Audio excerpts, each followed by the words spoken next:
You just had a successful green card interview. You were approved or recommended for approval.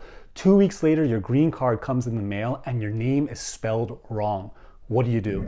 This is immigration attorney Parviz Malakouti, and in this video, we're going to talk about a common mistake that happens, which is USCIS printing a green card with the wrong name or a spelling error on the name.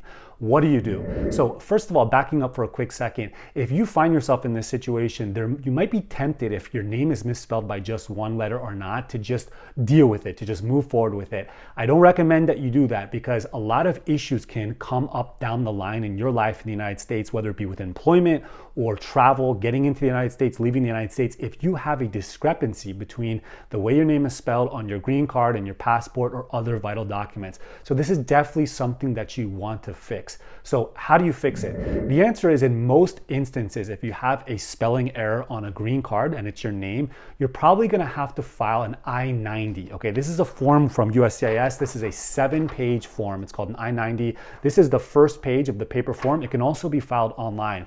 You're probably going to have to file an I-90 for a replacement green card along with all of the documentation that it asks you for, okay?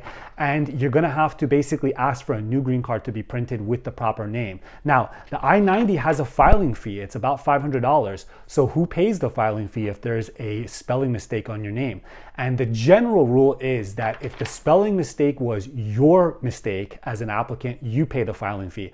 If the spelling mistake was USCIS's fault, then you don't pay the filing fee and you should just send it in without. Now, how do you tell if it's your fault versus USCIS's fault? Well, you're gonna look at your application, okay? If you misspelled your name on the application that you sent to USCIS, that's probably gonna be your fault, okay? If you sent in the application form with the right name and USCIS started sending you a green card or notices with the wrong name, then that's probably USCIS's fault. So that's an important aspect. That's actually the determining factor of whether you have to pay the filing fee with the I-90 when you send it in, okay? Now, here's another instance or another example of a situation that can come up with some people, and if they're lucky, they can fix this mistake if they act quickly on it without having to file an I-90.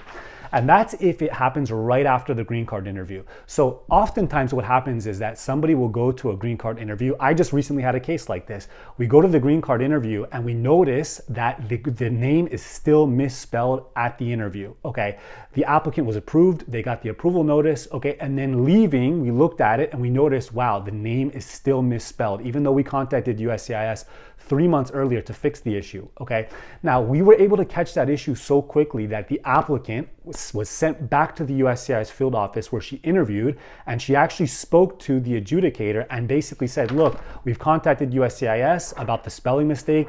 The mistake is still there. Can you fix it? The adjudicator was able to fix the name issue at the field office before it was sent out for the card to be printed. Now, we acted very quickly on that. The interview was on a Friday, and we sent the applicant back. I sent the applicant back to the field office on a Monday. Okay, so we literally dealt with it the very next business day, and we were able to save it just in the nick of time. But that's what you do if you catch it quickly. If you catch it 2 weeks later when the green card already came in the mail, you're gonna have to do the I-90. So that's it for this video. If you have any general questions, throw them in the comment section below. If you have specific questions to your situation, click on the link below, book a paid consultation, 45 minutes for us to talk in private about your situation and how it can be fixed, and whether that's something you'd like to hire our office to do or whether you'd like to try that on your own. That's it. Good luck to you.